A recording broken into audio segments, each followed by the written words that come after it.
kita akan mulai membicarakan materi pada pertemuan pertama ini. Nah, sekolah logika dan pengantar filsafat kebijakan publik.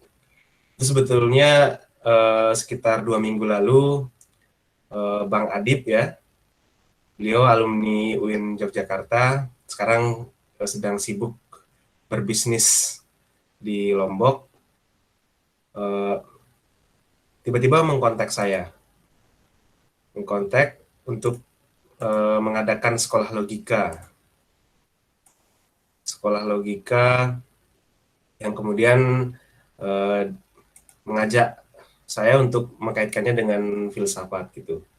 Nah, jadi seperti yang sudah saya jelaskan di awal tadi, sekolah logika ini sebetulnya kenapa bekerja sama dengan kolektif akademia untuk mendiseminasikan pengetahuan pemahaman filsafat kepada mahasiswa yang ada di Lombok ataupun di tingkat nasional ya, yang sedang berprogres di dalam aktivitas intelektualnya. Nah, jadi kita rencananya akan ada 3 sesi, di mana sesi pertama ini lebih fokus mengulas tentang apa itu filsafat, baik itu filsafat secara umum maupun bagaimana filsafat dibicarakan secara akademis ya. Ini sambil saya menjadi host ini, jadi sambil meng-admit. Jadi di pertemuan pertama ini kita akan membahas tentang pengantar filsafat pada tanggal 7 Januari 2021 dengan saya sendiri. Dan kemudian pertemuan kedua akan berbicara tentang pengantar kebijakan publik, yang dimana pengampunya adalah Mas Dimes Perdana. Lalu dilanjutkan dengan pengantar filsafat sistematis pada hari Kamis tanggal 14 Januari 2021 ada Mas Putu Pranyalingga, dan kemudian pengantar filsafat moral atau etika itu Mas Agam Ibnu Asa pada tanggal 18 Januari 2021. Kemudian pengantar filsafat sosial pertemuan kelima oleh Mas Putu Pranyalingga, lalu pengantar filsafat politik oleh Mas Musfi Romdoni, lalu ada pengantar kaitan filsafat, sains dan agama pada pertemuan ketujuh tanggal 28 Januari 2021. Pengampunya adalah Mas Aldi Pradana. Dan yang terakhir di sesi pertama ini, sesi 1, yaitu pengantar ontologi atau metafisika ya, pada hari Senin tanggal 1 Februari 2021 oleh Mas Rangga Kalamahaswa. Nah, berikut juga sesi kedua yang akan kita laksanakan pada Februari dan seterusnya. Hingga nanti sesi ketiga akan segera kami kabarkan ya, terkait dengan tanggal dan waktunya. Baik, kenapa filsafat kebijakan publik? Nah, sebetulnya setelah mengobrol dengan teman-teman dari sekolah logika, kemudian dari kolektif akademia, bahwa kebijakan publik sangat memungkinkan dan untuk menjadi wadah bagi filsafat dan ilmu-ilmu lain untuk berintegrasi, karena langsung menjadi corong keilmuan di dalam kebijakan-kebijakan pemerintah yang terkait dengan dimensi-dimensi praktis di dalam kehidupan berbangsa dan bernegara, seperti itu.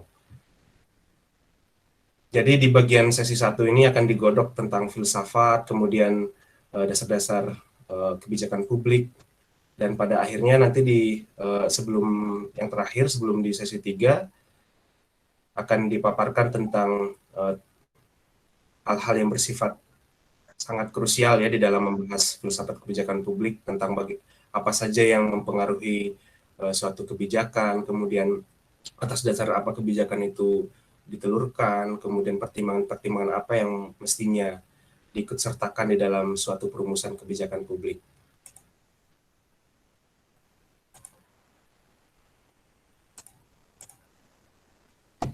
Baik, sudah 19 orang.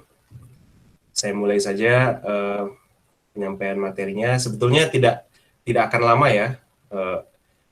Saya mempresentasikan materi yang sudah saya share kepada teman-teman.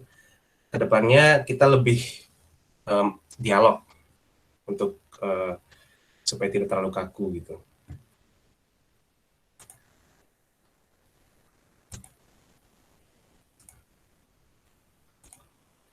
Nah, pertama di sini sebagaimana yang bisa dilihat ya, ada prosperity. Jadi setiap pemerintah pasti mengarahkan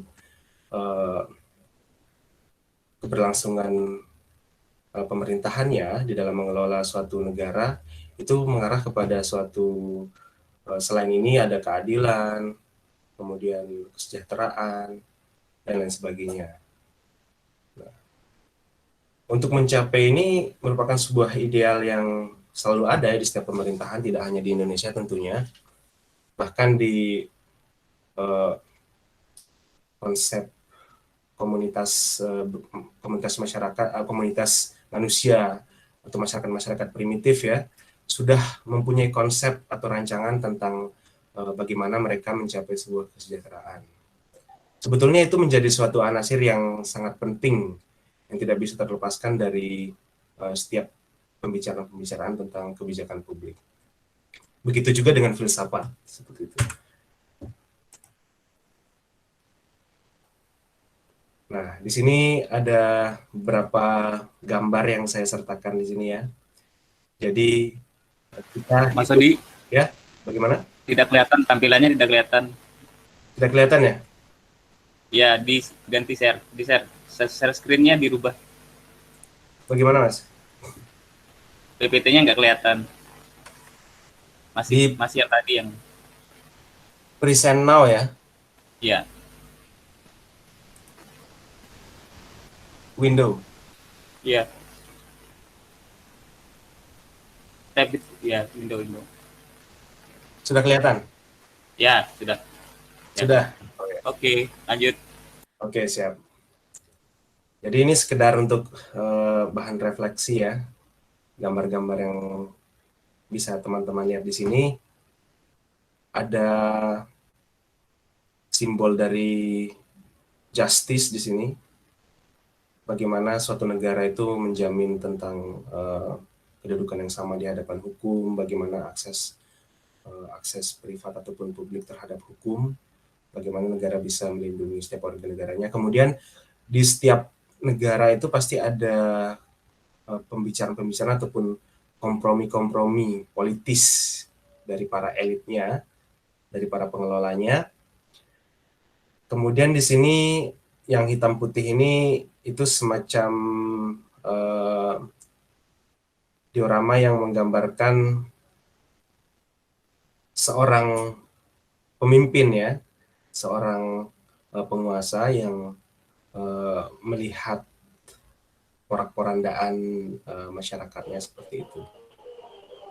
Nah, di sini kemudian ada setiap negara itu pasti berhadapan dengan dunia global, di mana tidak bisa ada negara yang terisolasi secara penuh dari keberadaan negara-negara lainnya. Seperti itu. Nah, ini sekedar untuk gambaran aja, untuk pijakan awal kita. Selanjutnya, perkenalan singkat ya. Ini kalau tidak kenal maka tak sayang. Jadi saya ingin memperkenalkan diri. Saya Muhammad Rudin Lahir Asri, atau supaya lebih akrab, teman-teman bisa menyapa saya Odi. Saya berasal dari Lombok. Ini alamat rumah saya, bisa mampir-mampir ke rumah kalau sedang ada di Lombok. SMA saya dulu di SMA Negeri 1 Selong, tahun 2010 sampai 2013. Saya lulusnya 2013. Mungkin di sini masih banyak sekali yang lebih senior dari saya ataupun yang lebih junior, tapi tanpa mengurangi rasa hormat saya kepada yang senior, kita bisa berbagi, sharing di sini. S1 saya di Fakultas Filsafat UGM, masuk tahun 2014, lulus tahun 2018, kemudian S2 di tempat yang sama juga, di UGM, masuk tahun 2018, kemudian lulus pada bulan Oktober 2019. Nah, sekarang saya sedang menempuh S3 ya di fakultas yang sama juga sejak 2020 sampai sekarang. Kemudian pada 2020 ini saya baru saja bergabung di Fakultas Filsafat menjadi staf pengajar di sana, dan semoga teman-teman kedepannya ketika main ke Yogyakarta bisa menghubungi saya lah untuk kita ngopi-ngopi bareng gitu. Ini kontak WA saya, lalu ada email untuk teman-teman yang mau jika ada perlu ya bisa menghubungi saya di sini. Baik, langsung masuk ke materi. Nah, filsafat sebetulnya terutama di Lombok ya, ataupun mungkin di daerah-daerah di luar tradisi-tradisi pendidikan di Jogja misalnya, di Jakarta, atau mungkin yang masih awam dengan filsafat, pasti mempertanyakan, apa sih pentingnya belajar filsafat gitu. Lalu, apa sih filsafat itu gitu. Banyak sekali anggapan-anggapan di masyarakat ketika mendengar kata filsafat. Ini juga sebetulnya yang saya rasakan dulu ketika mengambil jurusan filsafat, di mana notabene di dalam lingkungan saya, terutama di SMA dulu, tidak ada satupun yang mengambil jurusan ini selain saya, seperti itu. Karena mungkin dianggap tidak jelas, tidak penting, dan nanti menjadi apa, dan bahkan mungkin nanti takut jadi gila, takut jadi ateis, kayak gitu. Itu anggapan umum yang ada di masyarakat tentang filsafat. Lalu di sini tajuk di awal ini, filsafat penting nggak sih gitu, filsafat itu. Nah, sebetulnya distorsi pemahaman masyarakat ya, nggak semuanya sih, tapi ada juga yang ngotot menolak filsafat. Itu disebabkan oleh koeksistensi filsafat ya, terutama gagasan-gagasan besar dalam sejarah gagasan filsafat dengan mainstream yang ada di mainstream yang ada di peradaban gitu, yang ada di kehidupan bermasyarakat. Di sini ada 3 poin yang merupakan tetangga-tetangga dari filsafat yang seringkali menjadi alasan untuk membenturkan filsafat atau menolakkan filsafat. Pertama ada budaya. Ada anggapan semisal menganggap bahwa filsafat itu adalah budaya luar ataupun tidak sesuai dengan budaya yang ada di kita punya, di mana budaya ini juga bisa dikaitkan juga dengan agama, di mana ada klaim-klaim tertentu bahwa budaya ini merupakan hal yang inherent di dalam suatu agama. Sehingga ketika agama menolak filsafat, dapat dikatakan bahwa budaya ini tidak sesuai dengan filsafat seperti itu. Itu beberapa anggapan-anggapan ya, yang mungkin bisa dicek validitas kesahihannya atau bagaimana logis atau tidak pernyataan seperti itu.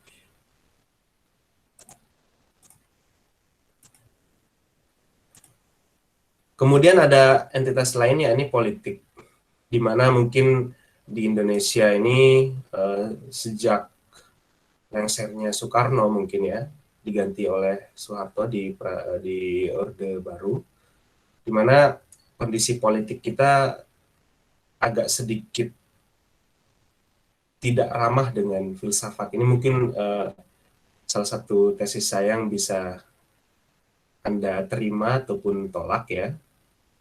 Namun mungkin bisa dicek ketika bagaimana perkembangan-perkembangan pembicaraan-pembicaraan di ruang publik terkait ideologi tertentu, baik pembicaraan-pembicaraan yang berusaha untuk membongkar suatu ideologi-ideologi tertentu, itu menjadi menggeliat kembali ketika masyarakat Indonesia sudah jenuh dengan Orde Baru, seperti itu. Dari ketiga poin ini, kemudian akan diturunkan menjadi sistem kepercayaan ya, ada sistem-sistem di sini. Ada sistem kepercayaan, ada sistem sosial, sistem politik, sistem kebudayaan. Di mana setiap sistem ini tidak dalam artian otonom dari entitas yang lain, dari budaya maupun dari politik, seperti itu. Selanjutnya, ya, koeksistensi agama dan filsafat akan selalu berhadapan dengan dua realitas. Ini sebetulnya mengomentari anggapan-anggapan umum tentang filsafat ya di masyarakat, terutama di agama. Banyak yang menolak filsafat atas dasar klaim-klaim yang dilatar belakangi oleh sentimen keberagamaan seperti itu. Contohnya di Islam, ada sebagian kelompok ya yang menolak filsafat dan menganggap bahwa filsafat ini berbenturan dan tidak akan bisa harmoni dengan agama. Nah, itu mungkin salah satu hal yang disebabkan oleh misleading informasi ya terkait dengan apa itu filsafat, sehingga ada generalisir antara filsafat dikatakan sama persis dengan ilmu kalam. Ini yang berkembang di kalangan-kalangan salafisme misalnya, di mana mereka sangat anti dengan filsafat. Jadi di sini koeksistensi ini berhadapan dengan dua realitas. Yang pertama, agama itu sendiri, di mana yang berisi teks-teks wahyu atau dalam agama-agama Abrahamik banyak diklaim sebagai suatu hal yang otentik. Semisal di Islam, Al-Quran itu adalah hal yang otentik, suatu teks yang otentik yang dijaga keaslian kemurniannya. Kemudian berisi hal-hal yang bersifat sakral dan kudus ya, dimana kalau Emil Durkheim itu membagi antara sakral dan profan itu untuk membedakan bagaimana yang religi dan non religi. Kemudian ada yang kudus atau yang suci, yang bersifat transendental, yang ada di sana, di jauh sana seperti itu. Ini anggapan tentang Tuhan sebetulnya. Kemudian realitas yang berikutnya adalah keberagamaan, di mana kita perlu membedakan antara agama itu sendiri atau agama itself dengan keberagamaan. Jika sebelumnya agama per se ini berisi tentang hal-hal yang bersifat otentik atau menjadi fokus-fokus yang sangat khusus di dalam setiap agama, lalu di realitas keberagamaan ini, itu merupakan agama dalam lingkaran hermeneutis atau semesta pemahaman, di mana agama menjadi domain dari penafsiran manusia atas agama itu sendiri. Kemudian yang termasuk di dalam realitas kedua ini, yakni kehidupan sosial umat beragama, yang berisi pengetahuan dan kesadaran kolektif. Kemudian ada simbol-simbol bahasa, di mana simbol-simbol bahasa ini pasti ada ya di setiap agama, baik di Islam, Kristen, Katolik, maupun Buddha, dan lain sebagainya. Jadi dari dinamika gagasan di dalam keberagamaan ini, di dalam kehidupan keberagamaan, melahirkan ada namanya disiplin-disiplin ilmu teologi, kemudian ada teodise, teosofi, sosiologi agama, psikologi agama, dan seterusnya. Nah, jika yang bergulat dengan teks-teks wahyu, dengan penafsiran-penafsiran ayat suci, kemudian perkataan-perkataan profetik atau kenabian, itu banyak dibicarakan dalam teologi. Semisal mungkin teman-teman bisa menemukannya di UIN atau di universitas keislaman lainnya yang fokus di situ.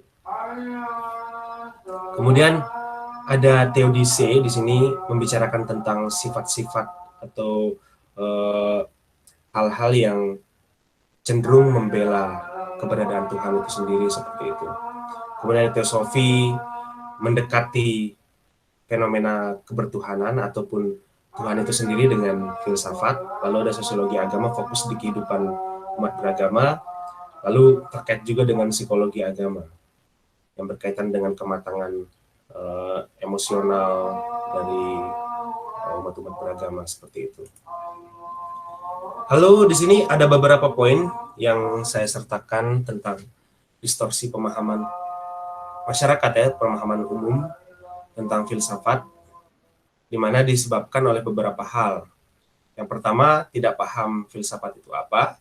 Banyak yang menganggap bahwa filsafat itu ya sama persis dengan ilmu kalam, ataupun filsafat itu dianggap sebagai klinik perdukunan, hal-hal yang bersifat mengawang, tidak masuk akal, dan jauh dari realitas. Kemudian tidak bisa membedakan filsafat dengan ilmu kalam, banyak terjadi di Islam, misalnya kita bisa ambil contoh.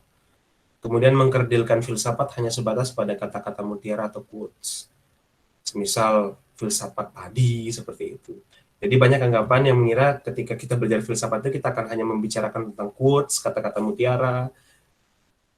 Nah, kemudian yang terakhir, filsafat dinilai tidak ada gunanya. Ini yang menjadi hal yang paling sering kita temukan ya. Ketika misalnya ada yang ingin mengambil jurusan filsafat atau ingin menekuni filsafat, maka akan ditanya, apa sih gunanya belajar filsafat, nanti mau jadi apa, dan lain sebagainya.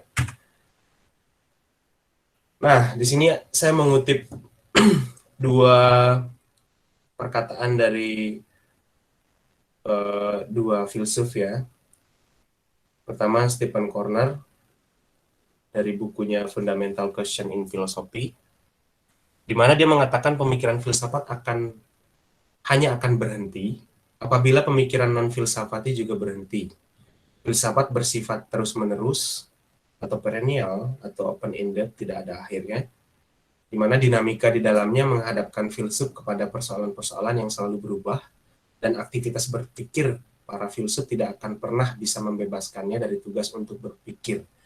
Nah, sehingga ada sebuah, ini satiris sebetulnya, ketika segerombolan teolog ingin menghakimi sekelompok filsuf dengan mengatakan mereka sebagai kelompok yang sesat karena telah mengembangkan atau mencampur adukkan atau mengkontaminasikan teks suci dengan rasio, ketika bagaimana kritikan-kritikan terhadap Ibnu Rus misalnya kita bisa ambil contoh, itu sebetulnya mereka mengkritik ingin membunuh filsafat, namun dengan jalan filsafat juga seperti itu. Di sana ada mereka mempersoalkan tentang pengetahuan dasar dari para filosof ini, kemudian mereka mengajukan sebuah dasar pengetahuan yang dianggap sah, lalu mereka mengutarakan realitas itu seperti apa untuk menandingi pandangan para filosof, dan bagaimana mereka mengkritisi tentang bangunan moral para filosof. Itu sebetulnya mereka sedang berfilsafat juga gitu, karena melibatkan proses-proses berfilsafat di sana. Nah, kemudian di sini yang kedua ada perkataan dari Louis Katzoff ya. Orang ini sebetulnya tidak terlalu populer, tapi literaturnya banyak dipakai, terutama di UGM. Pasti tidak asing mahasiswa-mahasiswa filsafat UGM dengan bukunya Louis Katzoff ini. Di mana menurut beliau, filsafat membawa kita kepada pemahaman dan tindakan. Pemahaman dan tindakan. Meskipun filsafat tidak mengajarkan kita cara membuat roti, namun filsafat dapat menyiapkan tungkunya, menyisihkan noda-noda dari tepungnya, menambah bumbu-bumbu yang khas, dan mengangkat roti itu dari tungku pada waktu yang tepat. Nah, secara sederhana, hal ini berarti bahwa tujuan filsafat adalah tidak bukan untuk mengumpulkan pengetahuan manusia sebanyak mungkin, serta mengatur semua itu dalam bentuk yang sistematis. Ini pendapat dari Katzoff ya. Kenapa saya sertakan ini sebetulnya menarik. Ketika orang bertanya, filsafat itu diajarin apa sih? Mau jadi apa? Gitu. Sebetulnya mungkin sederhananya seperti ini. Filsafat sebetulnya tidak mengarahkan kita untuk menjadi apa, seperti misalnya di Indonesia. Namun ini bisa menjadi kritik ya, untuk pengembangan filsafat ke depannya, ataukah mungkin nanti akan ada vokasi dalam pendidikan filsafat untuk mengarahkan orang-orang yang belajar filsafat kepada keahlian tertentu, seperti itu. Tapi memang menarik, ketika kita ditanya filsafat itu seperti mengajarkan apa sih? Ini dianalogikan seperti tidak mengajarkan kita cara membuat roti, tapi kita bisa menyiapkan tungkunya, dalam artian ini mungkin bisa dikaitkan dengan bagaimana proses menelurkan kebijaksanaan atau menelurkan sebuah pengetahuan yang valid seperti itu, pengetahuan yang tidak cacat logis, dan kemudian bisa melihat segala sesuatu secara luas, secara lebar ya, dan bisa mengkritisi hal tersebut seperti itu.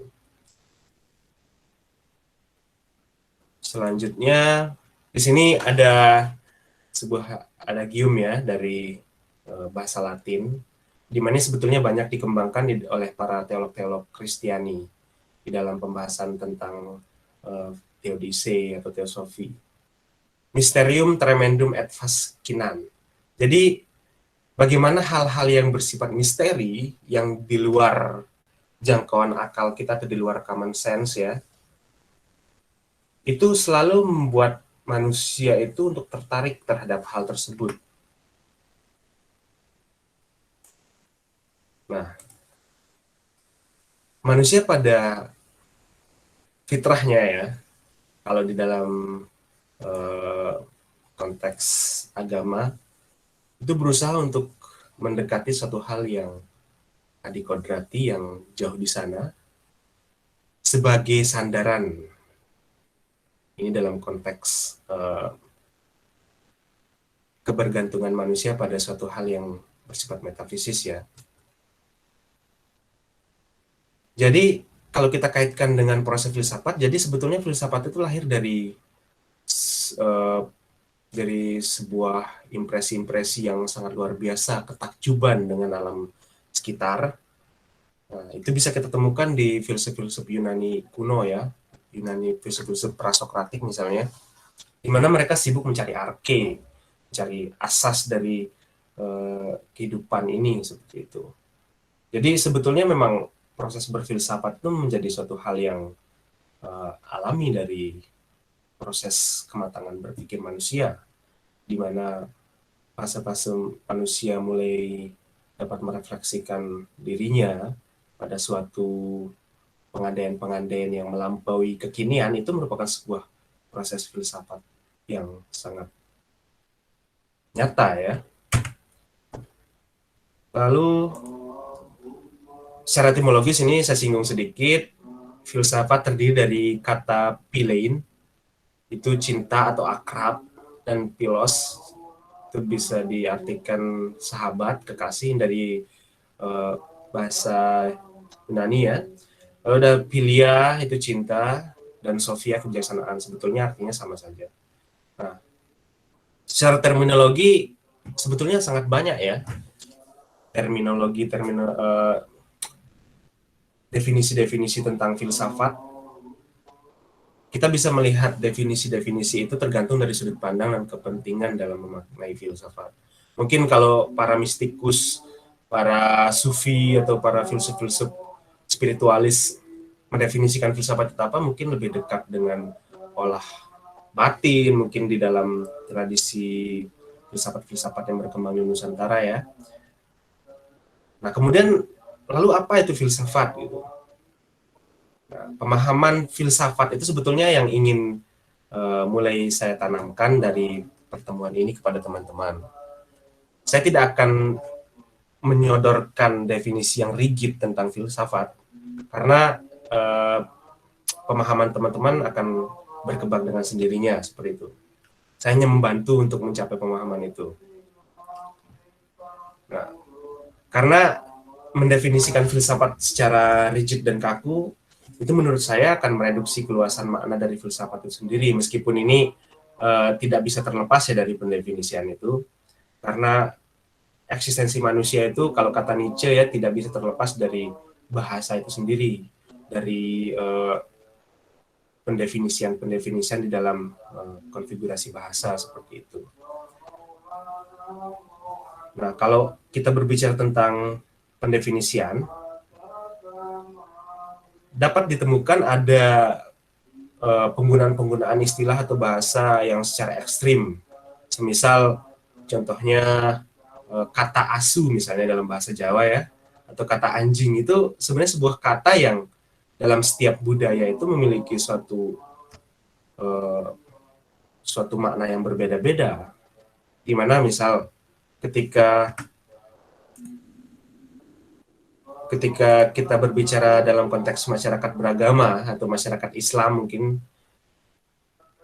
kata anjing itu menjadi hal yang aneh dan tabu ya. Dan kesepakatan pemaknaan atas kata anjing itu sendiri itu menjadi suatu hal yang dimiliki oleh setiap budaya itu gitu. Perlu kita ingat bahwa ketika bahasa yang diimplementasikan secara ekstrim akan menjadikan bahasa dan makna sebagai tiran. Nah, tapi ya nggak juga boleh terjebak dengan relativisme naif atau maupun arbitrariness yang semau gue gitu untuk menafsirkan untuk menggunakan bahasa, karena penggunaan bahasa pun dalam setiap segmen kehidupan manusia selalu punya rule-nya masing-masing gitu. Kemudian untuk sampai pada pemahaman dasar tentang filsafat ini, kita perlu tahu problem filsafat, ciri berpikir filsafat, ruang lingkupnya, termasuk kedudukan filsafat dalam konstelasi keilmuan yang nanti menjadi hal yang berkesinambungan dengan pembahasan-pembahasan selanjutnya. Persoalan filsafat. Filsafat sebetulnya mempersoalkan permasalahan-permasalahan kehidupan, nggak jauh dari permasalahan-permasalahan kehidupan sebetulnya. Tetapi tetap tidak semua problem kehidupan layak menjadi problem filsafat. Contohnya misalnya problem memilih makanan, mau makan hari ini makan warteg atau makan nasi padang, itu bukan merupakan problem filsafat di situ. Contohnya misalnya problem moral yang bisa berkaitan dengan problem filsafat. Ketika misalnya teman-teman berhadapan dengan suatu tata aturan atau suatu kehidupan di masyarakat, di mana di sana berkembang nilai-nilai di masyarakat, termasuk nilai-nilai asusila misalnya, itu kemudian teman-teman mempertimbangkan secara mendasar ya, secara radikal tentang moralitas tersebut, mempertanyakan dari mana sih asumsi dasar moralitas ini kok bisa ada, kemudian moralitas ini apa saja aspek-aspek yang terikat dengannya, bagaimana sih ideal-ideal yang ada di dalam setiap konsep moralitas tersebut, seperti itu. Kemudian bagaimana moralitas-moralitas itu, misal moralitas dalam suku Sasak, suku Jawa, memandang manusia seperti apa, memandang kehidupannya seperti apa, lalu bagaimana pengetahuan itu didapat, seperti itu merupakan sebuah persoalan-persoalan filsafat yang sederhananya bisa saya sodorkan kepada teman-teman, seperti itu. Lalu karakter berpikir filsafati itu ini ada 3 ya, radikal, komprehensif, dan kritis. Ini mungkin tidak selesai pada 3 poin ini, bisa dikembangkan atau mungkin bisa menawarkan yang lain, tapi di sini hanya untuk membantu teman-teman untuk memahami karakter dari orang yang berpikir filsafat, seperti itu, proses berfilsafat. Yang pertama radikal. Radikal itu berasal dari kata radix atau akar, di mana berpikir itu secara mengakar gitu. Tidak hanya pada permukaan ketika melihat suatu duduk perkara di dalam kehidupan, kita melacaknya secara radix sampai ke akar-akarnya, seperti iklan Canesten itu mencabut sampai ke akarnya ya. Jadi ketika misalnya teman-teman mengkritisi kebijakan pemerintah ya, misalnya terkait dengan pembubaran FPI misalnya, itu teman-teman menanggapi dengan sebuah pemikiran yang radikal. Bukan berarti ini radikalisme ya, bukan berarti radikal identik dengan teroris. Itu merupakan sebuah hal yang tidak terlalu mengenakan ya. Karena definisi tentang radikalisme pun sampai sekarang tidak pernah menemukan titik terangnya, karena tergantung dari relasi kuasa di sana terkait dengan radikalisme. Nah, berpikir mengakar berarti berpikir sampai kepada prinsip, hal-hal yang bersifat prinsipial di dalam suatu gagasan, misalnya di dalam suatu ideologi. Nah, kemudian komprehensif, tentunya tidak hanya berhenti pada satu horizon saja, semisal ingin mengkaji tentang bagaimana pandangan kelompok tertentu, bagaimana preferensi ideologisnya tentang kehidupan bermasyarakat dan bernegara, tetapi juga bisa membandingkan dengan gagasan-gagasan lain seperti itu. Lalu kritis, nah di situ merupakan ciri khas ketika orang yang berfilsafat itu tidak sampai pada sebuah pemikiran kritis, dia tidak bisa mengkritisi suatu hal yang sebetulnya menjadi ideal berpikir filsafat. Jadi sebuah hal yang dipertanyakan. Karena tujuan dari belajar filsafat sebenarnya untuk melatih kita berpikir kritis. Tidak menerima hal-hal yang hanya selesai pada tingkatan common sense misalnya. Meskipun itu juga dibahas ya di epistemologi, pembelaan-pembelaan Edward Moore kalau tidak salah tentang common sense. Lalu karakter pemikiran, ini pemikiran produk dari ini ya, produk dari aktivitas berfilsafat ya. Karena tadi karakter berpikir itu merupakan proses, ini karakter pemikiran itu menjadi produk jadi dari proses berfilsafat itu. Dia bersifat abstrak, universal, dan open-ended. Ini kalau anak-anak UGM ini akrab sekali dengan istilah abstrak universal ini, karena di UGM itu fokus juga dengan filsafat Pancasila ya. Tadi ada Mas Lingga, dia merupakan salah satu pakar filsafat Pancasila di Fakultas Filsafat. Jadi mungkin nanti bisa mengasih pencerahan tentang Pancasila itu seperti apa gitu. Nah, jadi karakter pemikiran filsafat itu dia abstrak dalam artian dia tidak sama dengan pemikiran-pemikiran yang didapatkan semisal dari pemikiran-pemikiran yang non filsafati seperti itu. Kemudian universal, dia bisa mendobrak batasan-batasan sentimen-sentimen ras, suku, ataupun regional-regional seperti itu. Dan semisal pemikiran-pemikiran yang berlaku di barat itu sangat mungkin bisa kita implementasikan atau kita pahami dalam konteks ketimuran. Dan terakhir ini open-ended. Jadi berpikir filsafat itu atau produk dari pemikiran filsafat itu tidak sama dengan ketika teman-teman mencari jawaban atas suatu perkara yang sudah pasti. Misalnya ketika memilih pemimpin yang tidak seiman misalnya seperti yang berkembang beberapa tahun lalu, itu dalilnya apa seperti itu kan sangat tekstual, jadi sudah dianggap sebagai kebenaran akhir gitu. Nah, mungkin bisa jadi filsafat orang-orang yang berfilsafat ini sampai pada sebuah klaim bahwa mereka telah sampai pada pemikiran yang bersifat final ataupun pengetahuan bersifat final ataupun semacam kebenaran final. Tetapi mungkin bisa kita kritisi di sana bahwa itu merupakan sebuah dogmatisasi proses filsafat di situ. Filsafat bisa juga menjadi dogma seperti agama ketika terjadi klaim-klaim yang sangat ekstrim seperti itu. Nah, di sini teman-teman bisa lihat gambar ini ya, patung ini, entah patung siapa, tapi ini mungkin sekilas itu seperti orang merenung. Bisa juga mungkin dia lihat sebagai orang sedih, tapi ini lebih pas mungkin dilihat sebagai orang merenung ya. Merenung itu sebetulnya ada satu ciri yang melekat dalam proses berfilsafat ya, tapi tidak mengawang lepas landas seperti pesawat bambu, bukan, dengan kaidah-kaidah tertentu yang ada di dalam filsafat itu sendiri. Di sini persoalan-persoalan filsafat akan saya perincikan tadi karena tadi masih umum. Pertama misalnya persoalan kosmologis tentang alam, tentang misalnya bagaimana bumi ini terbentuk. Kemudian mungkin ini ada kaitannya dengan eskatologis ya, tentang bagaimana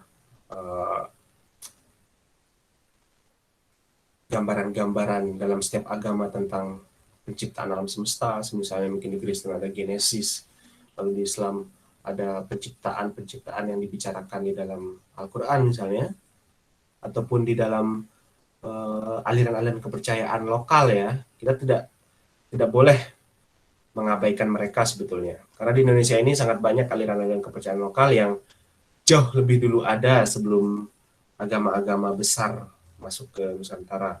Contohnya misalnya Kejawen, ada Sunda Wiwitan, kemudian di Lombok ini sepenelusuran saya ada namanya aliran kepercayaan Buddha, yang beda juga dengan Buddha seperti itu. Jadi dalam setiap peradaban, dalam setiap masyarakat, baik itu masyarakat modern atau masyarakat dalam tanda kutip primitif ya, namun nggak terlalu enak sih kalau kita ngatakin primitif, masyarakat klasik lah misalnya, atau masyarakat tempo dulu ya, sebetulnya mereka juga nggak kalah dengan sekarang. Ketika sekarang misalnya orang berbicara tentang alam semesta yang membuat kita sangat terpukau, mereka sebetulnya memiliki konsep yang tidak bisa melulu kita bandingkan dengan apa ya, dengan pendekatan yang kontradiktif dengan yang sekarang. Semisal di Jawa, mereka juga punya konsep-konsep tentang tentang alam dan lain sebagainya. Kemudian tentang realitas, tentang apa saja yang ada, tentang ada itu sendiri gitu. Jadi dunia ini sebenarnya apa saja yang ada, materikah, ataukah spirit, ataukah ide, seperti itu. Kemudian persoalan ketuhanan, tentu saja baik itu ketuhanan monoteis atau politeis, kemudian ada juga yang membedakannya dengan dinamisme, animisme, dan sebagainya.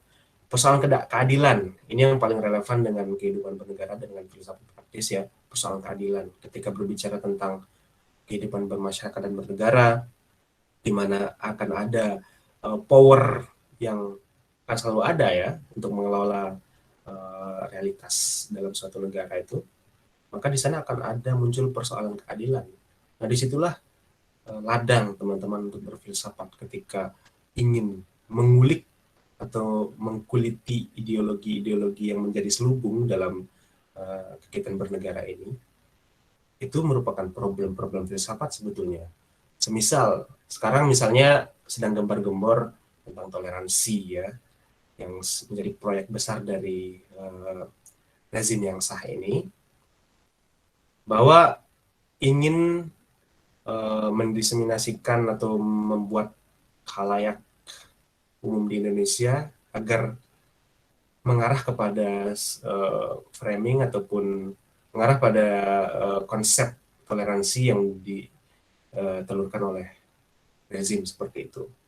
Itu menjadi problem-problem filsafat sebetulnya yang bisa teman-teman kulik lebih lanjut, teman kaji lebih lanjut terkait dengan bagaimana sih pemerintah ini ketika menelurkan kebijakan tentang pengaturan kehidupan beragama atau tentang radikalisme, penangkalan radikalisme, bagaimana asumsinya tentang pluralitas gitu, tentang realitas-realitas yang plural di dalam Indonesia seperti adanya Islam, adanya Hindu, adanya Buddha, kemudian adanya komunitas-komunitas yang berbasis agama lainnya atau berbasis sosial, berbasis politik. Itu menjadi hal yang menjadi persoalan-persoalan filsafat sebetulnya. Kemudian persoalan moral ini menjadi core juga dari persoalan keadilan ya, ketika berbicara tentang moralitas yang berkembang dalam masyarakat, apakah itu erat kaitannya dengan pragmatisme misalnya, atau erat kaitannya dengan instrumentalisme misalnya. Ini akan dikaji lebih lanjut ya, karena saya tidak akan fokus untuk membahas ontologi, epistemologi, atau etika, karena ini menjadi pembahasan-pembahasan yang akan dibahas di pertemuan selanjutnya. Persoalan pengetahuan tentu saja ini menjadi hal yang sangat penting dalam filsafat ya, karena merupakan cabang umum dari filsafat, di mana ketika pengetahuan itu menjadi objek dari filsafat, ya akan muncul pertanyaan-pertanyaan seputar pengetahuan itu didapat dari mana, kemudian pengetahuan yang benar itu seperti apa syarat-syarat pengetahuan, bagaimana macam-macam pengetahuan, seperti itu. Ada yang mendasarkan pengetahuannya pada indera, ada yang mendasarkan pengetahuannya pada rasio, ada yang mendasarkan pengetahuannya based on sacred text, atau berdasarkan kitab suci yang sangat tekstual misalnya. Ketika berbicara tentang pengetahuan agama, maka pengetahuan agama itu adalah yang equivalent dengan teks-teks keagamaan. Itu dinamika-dinamika yang berkembang di seputar persoalan-persoalan pengetahuan ya. Kemudian persoalan tentang keindahan, ini mungkin teman-teman di ISI, Institut Seni, banyak berbicara tentang itu ya. Yang indah itu seperti apa, kemudian apa saja dasar-dasar dari suatu hal disebut sebagai indah, kayak gitu, seperti itu sederhananya. Kemudian persoalan kesadaran, ini juga menjadi bahasan dalam filsafat neuroscience ya. Sebetulnya kesadaran ini menjadi perdebatan juga teman-teman. Itu menjadi persoalan filsafat juga, kesadaran. Kesadaran misalnya kalau teman-teman di medis misalnya ataupun di neuroscience itu mengatakan bahwa kesadaran itu terikat dengan materi gitu. Dalam artian kesadaran itu adanya di dalam materi gitu. Misalnya kalau orang-orang yang materialis. Nah, kemudian dia menolak spirit atau menolak jiwa misalnya. Nah, kemudian ada persoalan kejahatan, itu juga menjadi persoalan filsafat, dan persoalan kehidupan aktual dan perennial lainnya. Semisal persoalan-persoalan yang sedang happening sekarang, ataupun persoalan-persoalan yang dari dulu sampai sekarang tetap enak diperbincangkan, itu menjadi suatu hal yang merupakan persoalan-persoalan filsafat. Nah, kalau kita bicara tentang ruang lingkup filsafat, ini mungkin akan sedikit menjawab pertanyaan-pertanyaan teman-teman. Sebenarnya filsafat ini bagaimana sih kaitannya dengan disiplin-disiplin lain? Seperti dan sejauh apa sih ruang lingkup dari filsafat ini? Nah, di sini saya meminjam skema dari Ed Hondrich ya, tentang ini sebetulnya banyak juga versi-versi lain, ada yang menggambarkannya sebagai pohon, mungkin nanti kita juga bisa mengembangkan dengan skema-skema yang lain. Nah, kalau Hondrich itu dia menaruh epistemologi, metafisika, logika, dan filsafat logika ya, itu di dalam core, di dalam inti ya, dalam inti. Nah, di sini dibedakan logic and philosophical logic. Jadi mungkin logika itu sebagai instrumen berpikir, sebagai tools of thought untuk mencapai sebuah konklusi yang valid atau sebuah pengetahuan yang sahih ya. Lalu difilsafatkan, logika ini difilsafatkan lagi. Kemudian ada metafisika tentang hal-hal yang ada di belakang realitas fisik atau realitas yang material ya, seperti misalnya pengandaian kita tentang Tuhan, tentang baik dan buruk, kemudian tentang keindahan, tentang seni, itu banyak sekali dibicarakan di dalam core, di dalam bagian dari core inti ini, dari metafisika ini. Kemudian ada epistemologi tentang filsafat pengetahuan. Ini juga nanti akan dijelaskan, tenang teman-teman, nanti akan dijelaskan secara terperinci dan detail ya, di mana epistemologi ini akan dibahas khusus satu pertemuan, metafisika dibahas khusus satu pertemuan, logika ini ada sekitar 2 pertemuan ya, tapi tidak sampai pada filsafat logika. Nah, kemudian di kulit kedua, di lingkaran kedua ini ada etika ya, moral filosofi, ada philosophy of language. Mungkin teman-teman akrab dengan linguistik, teman-teman di linguistik pasti menyentuh yang dinamakan filsafat bahasa ya. Ada philosophy of mind, filsafat akal budi ya. Kemudian ada philosophy of science, filsafat sains. Kemudian di lingkaran yang paling luar ini ada estetika, tentang keindahan ya, tentang banyak dibicarakan di dalam pembahasan-pembahasan seni. Ada filsafat pendidikan, ini teman-teman di UNY ini biasa, di IKIP, itu pasti digodok filsafat pendidikannya, karena berkaitan dengan pedagogi, dengan proses transfer informasi, ataupun proses memanusiakan manusia. Kemudian ada filosofi of history, filsafat sejarah. Ini juga penting sekali. Kemudian ada filsafat hukum. Nah, filsafat hukum ini juga menjadi salah satu materi yang akan dibahas dalam satu pertemuan di sesi kedua kalau tidak salah. Lalu ada filsafat matematika. Nah, mungkin teman-teman sebelumnya kok bisa filsafat dikaitkan dengan matematika gitu? Emang bisa gitu kan? Nah, nanti mungkin di filsafat ilmu itu bisa diberikan sedikit gambaran terkait dengan filsafat matematika misalnya, atau mungkin disinggung sedikit tentang filsafat logika. Kemudian ada filsafat agama. Nah, filsafat agama ini banyak dibicarakan di UIN misalnya. Bagaimana tentang agama sebagai objek kajian dengan pendekatan filsafat. Jadi dalam agama itu ini berbeda dengan teologi ya, filsafat agama ini. Meskipun objeknya sama, tapi kaidah-kaidah yang berlaku di dalamnya ataupun prosesnya itu sangat berbeda dengan teologi. Nah, ketika kita berbicara filsafat agama, filsafat politik, filsafat sosial, filsafat pendidikan ataupun filsafat kebijakan publik yang sebentar lagi akan yang kita sedang berproses ini, itu pasti melibatkan epistemologi, ontologi, dan aksiologi, atau mungkin bisa kita spesifikkan ke etika.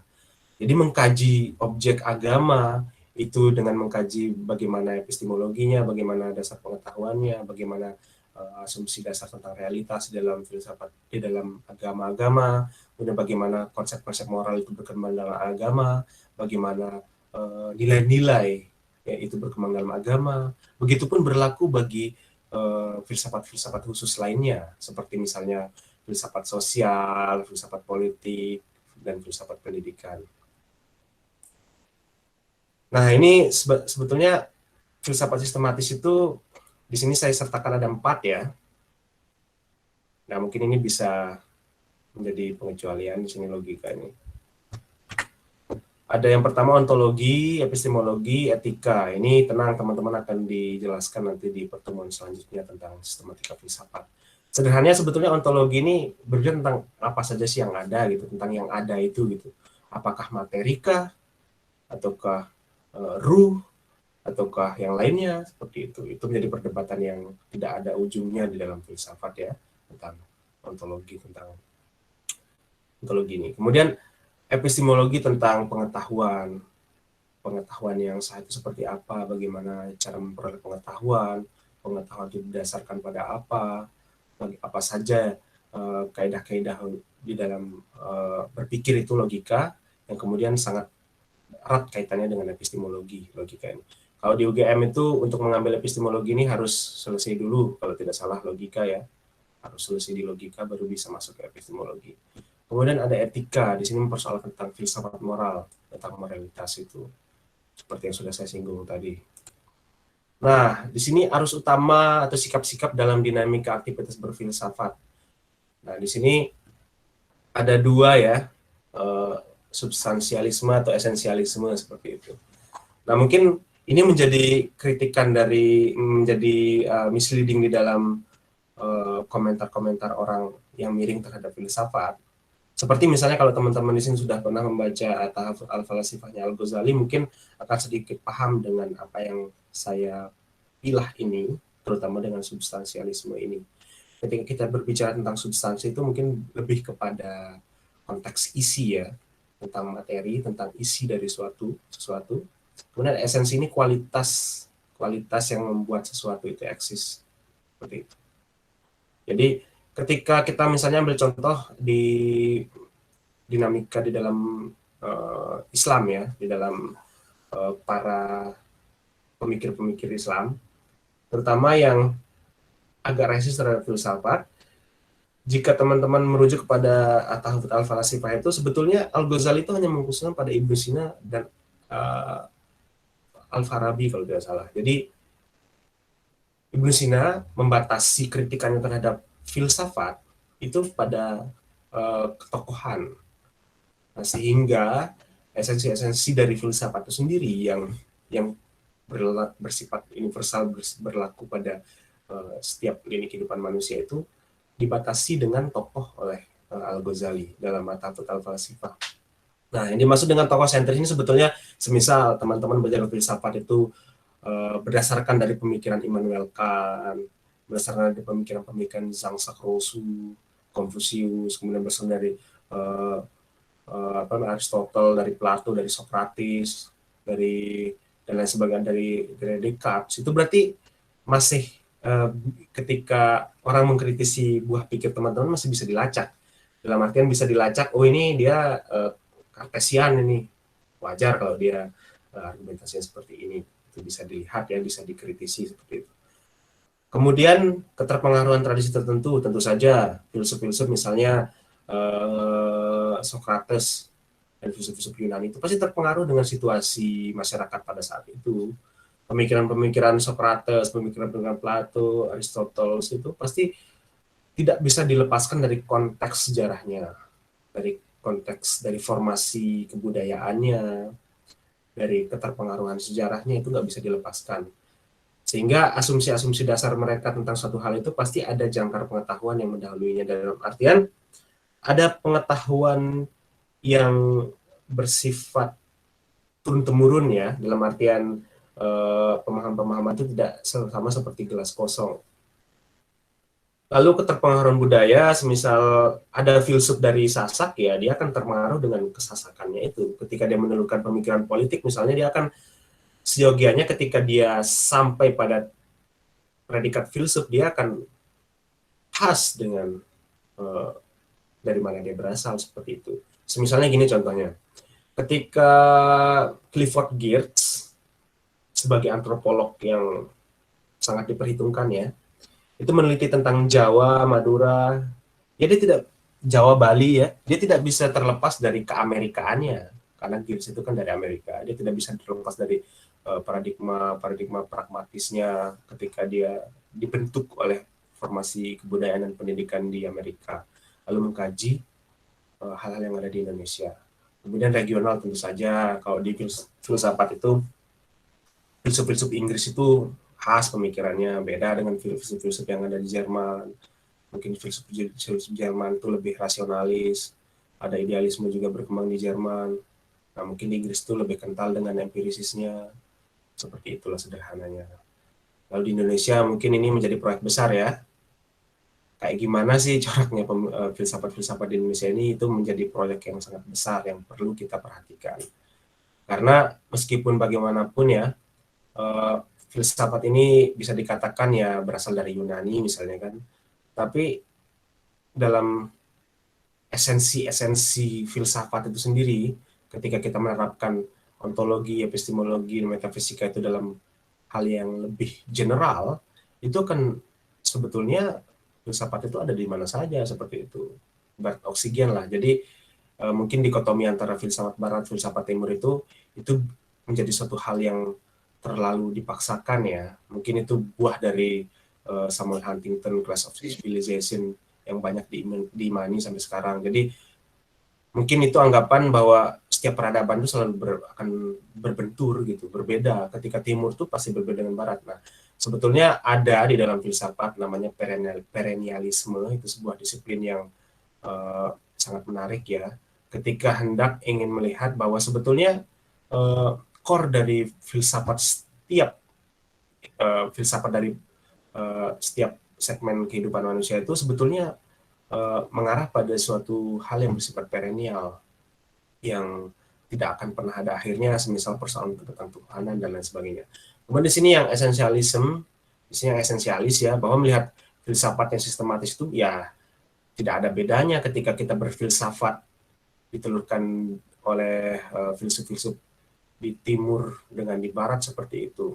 Jadi dia melampaui tokoh ketokohan ini gitu, sehingga ada namanya way of life. Ketika filsafat itu dijadikan sebagai way of life atau jalan kehidupan gitu, mungkin yang diajarkan oleh setiap nabi atau orang-orang terpilih dalam setiap agama misalnya.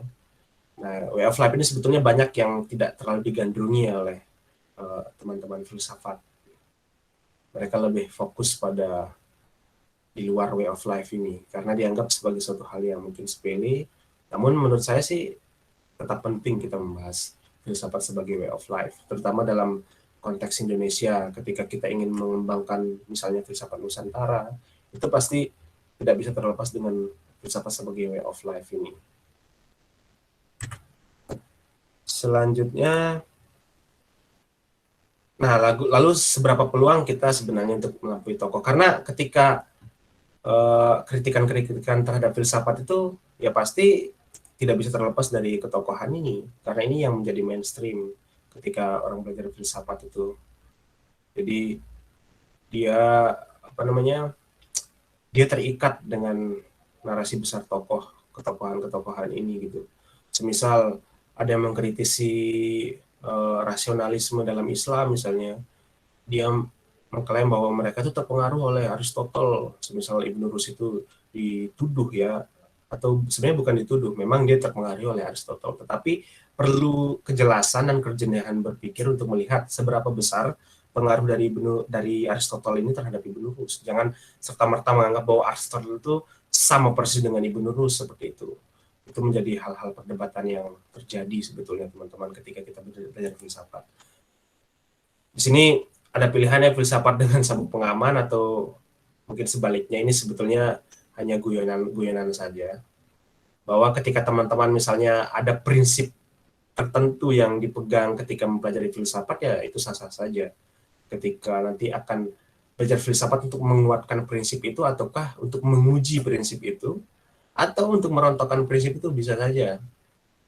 Ketika teman-teman lahir dari tradisi tertentu atau dari rahim narasi besar agama tertentu, ya ketika bertemu dengan narasi-narasi besar atau sejarah gagasan pemikiran filsafat nanti akan dinamis sekali di sana. Akan menjadi defender of tenets, menjaga prinsip, atau ingin mengembangkan prinsip itu agar semakin canggih misalnya, agar semakin luas horizonnya. Itu menjadi pilihan teman-teman masing-masing.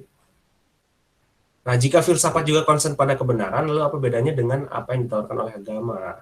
Nah, apakah filsafat itu sama dengan agama ataukah beda? Nah, mungkin kalau kita lihat di tradisi-tradisi abad pertengahan ya, atau di era skolastik gitu, ada istilah filosofi ancilia teologia. Jadi filsafat sebagai pelayan teologi. Nah, itu ya itu yang berkembang di sana. Mungkin sampai sekarang juga masih relevan ketika kita melihat ada orang mempelajari filsafat untuk menguatkan agamanya, itu bisa kita temukan. Atau ada orang mempelajari filsafat itu malah untuk menguji keimanannya, ada. Nah, seperti itu. Nah, pertama, kiat, langkah, ide dalam mengkonstruksi suatu argumentasi rasional itu sebetulnya yang membedakan filsafat dengan agama. Meskipun ini debatable banget sih. Ketika di agama juga sebetulnya ketika pemikir-pemikirnya tidak terkungkung hanya pada tataran dogmatis saja, itu pasti akan terjadi sebuah pemikiran-pemikiran yang konstruktif, yang dialektis mungkin dalam bahasanya Hegel. Jadi argumentasinya itu rasional. Ini satu gambaran saja. Kemudian apakah keduanya dapat bersinergi atau saling mendestruksi atau mungkin saling mendekonstruksi ya. Ini menjadi pembahasan materi relasi agama dan filsafat. Itu nanti di bulan Februari akan dibahas, teman-teman akan disampaikan oleh Mas Aldi Pradana. Nah, di sini ada 3 lingkaran, bisa teman lihat. Ada agama, filsafat, dan sains. Nah, agama, filsafat, dan sains ini selalu dia bertetanggaan. Bahkan mungkin saling mengunjungi kalau dalam kehidupan nyata kita ya. Agama itu sebagai rumah, filsafat sebagai rumah, sains sebagai rumah, itu tidak bisa dilepaskan. Nah, ada irisan-irisan di sini yang saya tawarkan. Jadi ada dogma, doktrin, dan belief atau kepercayaan. Sehingga di dalam setiap dari 3 lingkaran ini pasti akan ada tendensi pada suatu dogma. Nah, kemudian doktrin-doktrin di filsafat ya doktrin-doktrin filsafat, semisal doktrin-doktrin dari kaum materialis ya, yang berpijak kepada ontologi materialis. Orang-orang materialisme itu ya doktrinnya itu bahwa materi itu adalah satu-satunya realitas yang ada. Di luar materi itu tidak ada nonsen di luar materi. Itu doktrin-doktrin di dalam filsafat. Di agama juga pasti ada doktrin, di sains juga ada. Ini mungkin jadi perdebatan nanti, mungkin ya bisa saya dikoreksi atau semakin diperjelas oleh kalau tidak salah nanti Mas Putu atau Mas Rangga yang akan bahas tentang filsafat ilmu dan epistemologi ya, terkait dengan apakah di sains itu berkembang, sejauh mana perkembangan doktrin di dalam sains. Lalu ada belief di sini. Jadi ada scientific belief, ada religious belief, ada philosophical belief. Jadi setiap aktivitas berpikir itu pasti akan berkaitan pada akhirnya pada suatu kepercayaan ya. Entah itu kepercayaannya terhadap sains, bahwa permasalahan kehidupannya akan dibuktikan ya, ini secara normatifnya misalnya kehidupan ini akan dapat diselesaikan hanya dengan sains, itu bisa saja itu menjadi sebuah scientific belief. Ketika misalnya COVID misalnya, ketika orang menangguhkan menangguhkan pilihannya pada suatu kepercayaan atas sains, itu menjadi sah-sah saja ketika uh, hal tersebut mumpuni untuk dijadikan sebagai sandaran kepercayaan seperti itu. Nah, contoh doktrin filsafat, misalnya filsafat politik, tadi sudah saya singgung dikit. Misalnya, ya para saintis itu juga bisa sampai pada dogma, filsafat juga bisa sampai pada dogma ketika misalnya menganggap bahwa segala sesuatu yang tidak terjelaskan oleh sains itu adalah nonsens, itu mungkin bisa disebut sebagai dogma. Jadi mereka menganggap bahwa hanya sains saja yang adekuat, yang layak untuk dijadikan sebagai patron pengetahuan seperti itu. Itu bisa disebut sebagai dogmatis sebetulnya. Nah, semisal dalam konteks negara, suatu negara A yang secara totaliter memutlakkan suatu ideologi, misalnya Soviet yang sudah runtuh ya, ataupun Korea Utara. Tapi menurut saya sih yang paling layak untuk disebut sebagai suatu negara berbasis ideologi yaitu adalah Korut sebetulnya. Kalau kita sebut Cina komunis, ya dia secara politiknya dia komunis, secara jalan ninja ekonominya dia sangat neolib misalnya, sangat mengedepankan pasar bebas.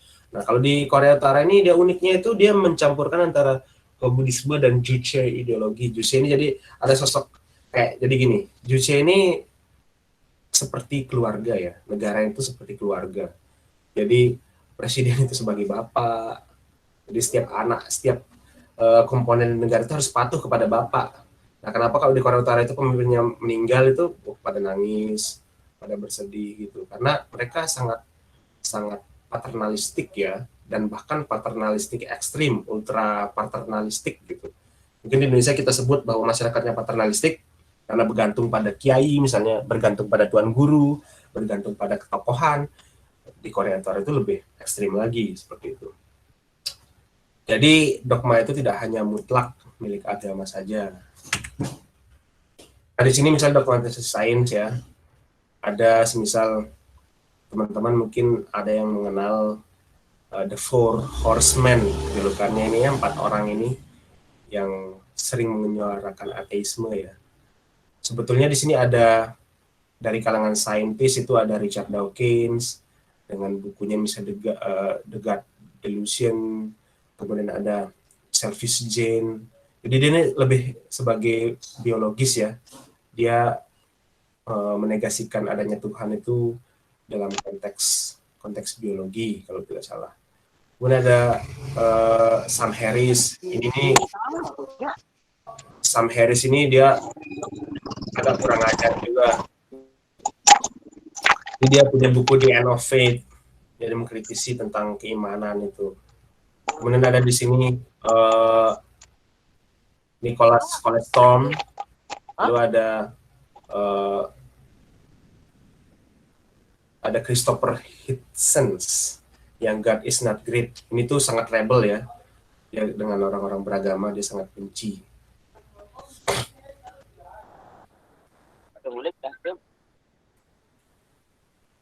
Lalu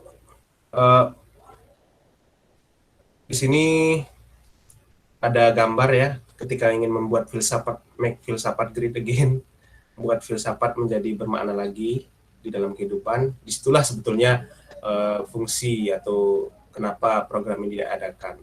Sebetulnya ingin agar filsafat ini juga dipakai oleh teman-teman dari disiplin ilmu lain seperti dari hukum, dari administrasi publik untuk semakin mempertajam keilmuannya seperti itu. Nah, keuntungannya mungkin nanti Anda sendirilah yang tahu. Apakah Anda beruntung belajar filsafat ataukah menjadi rugi? Itu menjadi urusan Anda masing-masing. Nah, bagaimana filsafat di Indonesia? Sebetulnya Indonesia ini masih belum terlalu berkembang ya, tidak seperti yang ada di Barat misalnya.